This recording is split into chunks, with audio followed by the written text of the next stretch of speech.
Je me trouve avec Marc Ancel et Laurence Berthaud. Avant de parler de l'association Secret d'Archi, est-ce que vous pouvez nous expliquer brièvement vos parcours respectifs? Alors, Laurence Berthaud, je suis architecte diplômée par le gouvernement depuis 90. On a monté une agence ensemble dans les années 2000-2006.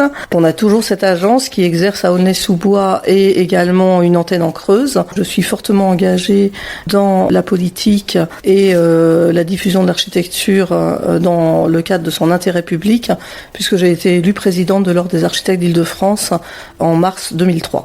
Voilà, Marc Ancel, président de Secret d'Archi. J'ai une formation d'ingénieur depuis presque 40 ans dans le domaine de l'ingénierie, et puis à peu près 6-7 ans, l'association Secret d'Archi a vu le jour. Donc j'en suis le président. Laurence, elle est la directrice des études, et donc on propose une médiation et une ouverture du regard sur tout ce qui est architecture, et également sur ingénierie, puisque on développe des formations pour les jeunes et les adultes dans le domaine de l'architecture et de l'ingénierie. Comment est née cette idée de monter une association? C'est né d'une envie de transmettre. L'architecture, c'est quelque chose qu'on voit tout le temps. On habite, on traverse une ville, donc l'architecture, elle est là, elle est présente, elle est partout autour de nous, et pourtant, on en parle peu. Et donc, il y a plusieurs associations de médiation en architecture en France, mais pas tant que ça. On est à peu près 5.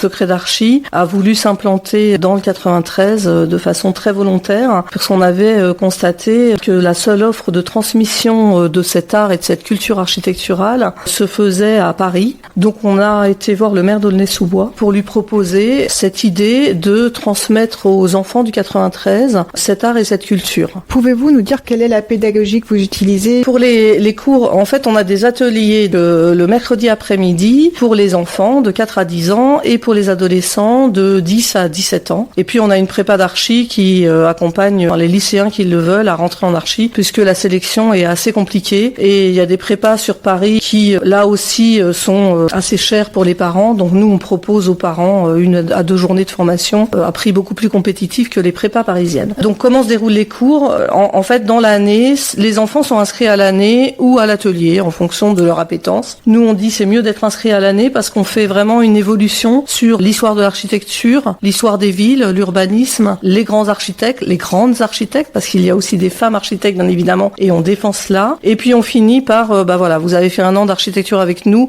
vous êtes des petits architectes, vous êtes des petits bâtisseurs, donc à vous de construire, à vous d'inventer. Le cours, il se déroule, c'est 1h30, une petite 10 minutes de petite conférence, soit autour d'un film, soit autour d'un livre, soit autour d'un intervenant. On a des étudiants qui interviennent aussi parfois sur le thème donné. Et puis après, on leur laisse libre cours à leur imagination pour, par exemple, si on fait un grand architecte, on va leur demander de faire à la manière de Le Corbusier. Donc on leur explique Le Corbusier. Et puis après, ils ont à dessiner sur leur carnet de croquis une maison à la manière de Le Corbusier, et qu'ils doivent après reproduire en maquette à l'aide de la table au trésor, où ils ont tout un tas de matériaux de récup pour monter la maquette qu'ils souhaitent. Ce qu'il faut avoir en tête, c'est que on n'a pas pour objectif d'en faire des architectes. C'est eux qui, en fonction de leur appétence, de leur envie, peuvent effectivement devenir architectes ou ingénieurs. Le premier objectif, c'est de leur apprendre à observer. On regarde pas que un beau bâtiment, on peut aussi regarder la manière dont sont faits les aménagements, que ce soit des enfants, des ados ou même des plus âgés. Quand on prend le temps de regarder, eh bien, l'appréciation change. Il y a une objectivité qui devient un peu plus intéressante. On trouve que ça a une dimension encore peut-être plus importante, notamment dans le 93 ou dans les banlieues d'une manière générale, c'est qu'à partir du moment où on change le regard des gens, les considérations sont complètement différentes. Donc ça n'a pas qu'une dimension visuelle, ça a aussi quelque part une dimension sociale. Je rebondis sur la dimension sociale. Par exemple, on a fait des ateliers au pied des tours. Et en fait, là, c'est plus des balades urbaines qu'on fait avec les enfants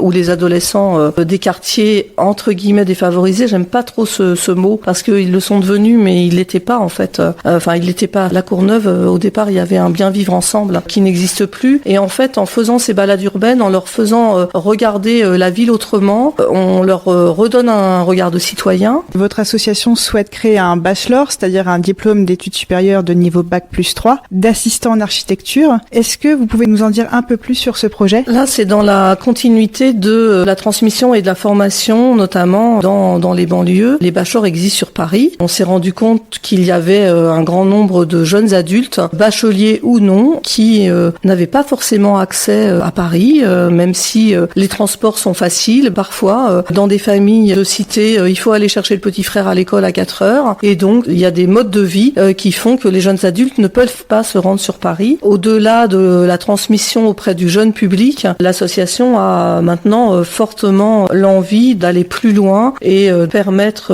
à ces jeunes adultes une formation diplômante qui leur permet de rester dans leur région tout en acquérant des savoirs pour aller travailler dans les domaines alternatifs de l'architecture et de la construction et de l'ingénierie. Ce sera à Aulnay ou ce serait ailleurs ? Ce serait à Aulnay, soit dans le cadre de la mission locale, soit toujours dans le cadre associatif, mais là il faut qu'on trouve des locaux beaucoup plus stables. Donc le bachelor ne se monte pas d'un coup. L'année prochaine, on monte des formations courtes qui vont permettre d'asseoir petit à petit ce bachelor qu'on voudrait mettre en place à l'aube 2026-2027. Il faut aussi avoir en tête que l'objectif, c'est déjà d'ouvrir le champ des possibles à des jeunes, principalement à des jeunes bien évidemment, qui pensent à tort que c'est des formations d'élite. C'est pas parce qu'on parle d'ingénierie de la construction, c'est pas parce qu'on parle d'architecture que c'est réservé à des gens qui ont des prédispositions. C'est l'envie et la motivation qui font que l'on peut ou pas faire ce type de métier. Le champ, il est large au niveau de ces formations. On a effectivement, comme disait Laurence, une formation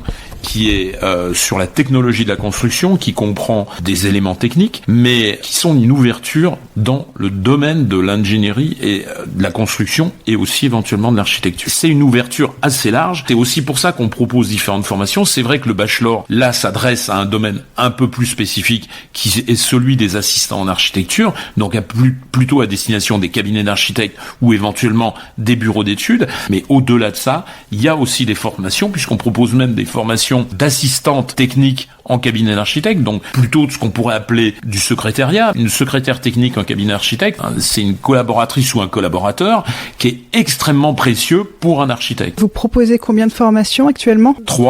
2, parce que là, les choses sont montées. Une qui devrait commencer en septembre, mais on attend les inscrits, donc les inscriptions sont ouvertes. Une à dominante sur la construction, l'ingénierie et la construction, de 6 mois, mais sur 3 jours par mois. Et une d'assistant administratif. Là aussi, c'est une mini-formation pour découvrir le monde du secrétariat d'architecture. Et il y a des choses à faire dans les agences à ce niveau-là. Et puis, il y a cette prépa d'archi qui est en place, pas très connue des lycées, pas très connue des collèges, parce qu'on intervient aussi dans les écoles. Donc, on a les ateliers du mercredi, mais secret d'archi, c'est aussi pour pouvoir intervenir dans les écoles sur un projet éducatif monté par l'équipe pédagogique. Et là, je fais un appel aux enseignants s'ils écoutent. Pour les lycéens qui vous disent je veux être architecte, c'est pas spécialité architecture ST2A, non, c'est des bacs généraux, une culture générale indispensable, un discours sur l'architecture indispensable à leur transmettre, et Parcoursup demande entre 14 et 16 de moyenne pour rentrer en école d'archi. D'où une petite préparation à avoir pour ces élèves. Alors nous à l'atelier, on en a 4 qui veulent vraiment rentrer en architecture. Depuis la 3e, ils sont avec nous, ils font des stages à l'agence et puis on leur fera 2-3 aides à l'entretien pour le passage des jurys pour les entrées en ENSA. Et puis on n'a pas parlé des seniors, moi j'aime bien parler des seniors. On va dans les EHPAD, on l'a fait 2-3 fois. C'est des moments de partage en fait. En général dans les EHPAD on propose une conférence sur Notre-Dame de Paris et cette mini-conférence permet d'accueillir les seniors autour d'un partage, parler autour de la rosace, des charpentes, de l'incendie. Et puis après, on leur propose un atelier modelage. Et là, c'est magique parce que il y en a qui nous disent non, on sait pas faire, on fera pas. La terre glace, c'est froid, je veux pas. Et finalement, on les accompagne dans leur mobilité en guidant leurs mains. Et en guidant leurs mains, on leur parle de leur vie. Et voilà, c'est aussi ce sens-là qu'on a voulu donner tous les deux à cette association. Cette dimension intergénérationnelle, c'est aussi pour mettre en avant que l'architecture, c'est de la culture. C'est aussi de dire que voilà, l'architecture, l'ingénierie, c'est quelque chose d'authentique. On maquille pas quelque chose, c'est la réalité. C'est quelque chose dont on vérifie tout de suite l'information, si je puis dire. Et ça, je trouve que c'est plutôt pas mal, quoi. Merci beaucoup d'avoir répondu à mes questions.